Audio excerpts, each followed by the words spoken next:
भाऊ, का तुम्ही तिच्यावर मागे लागलाय? नाही, मला कळतंय की तुम्ही तिच्या भल्याचाच विचार करताय, पण पण हा विचार जर तिलाच मान्य नसेल तर मग तो तिच्या भल्याचा कसा होऊ शकतो? मावशी, मला माहिती आहे की तुम्हाला तिची काळजी वाटते. इनफॅक्ट मला सुद्धा तिची काळजी आहे.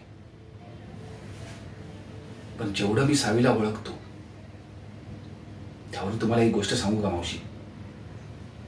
अहो, सावीला काळजी या शब्दाची देखील ॲलर्जी आहे.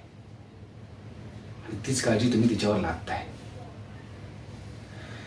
मावशी, तुम्हाला वाटत असेल ना की सावी एकटी बाहेर फिरते, तिचं पुढे कसं होईल, काय होईल?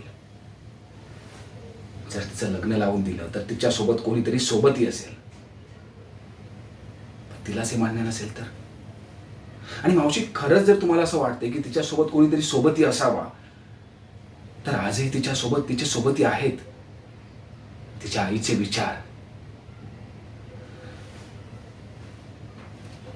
आज जर काकू असती ना तर ती अशी कधीच वागली नसती.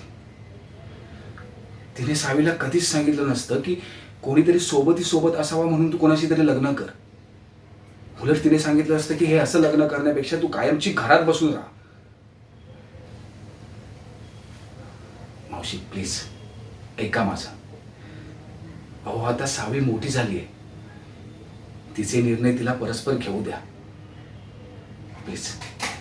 आणि हा, आता मला तुमची मदत करायला सांगू नका, नाहीतर मला तुमच्या विरोधात बोलावं लागेल.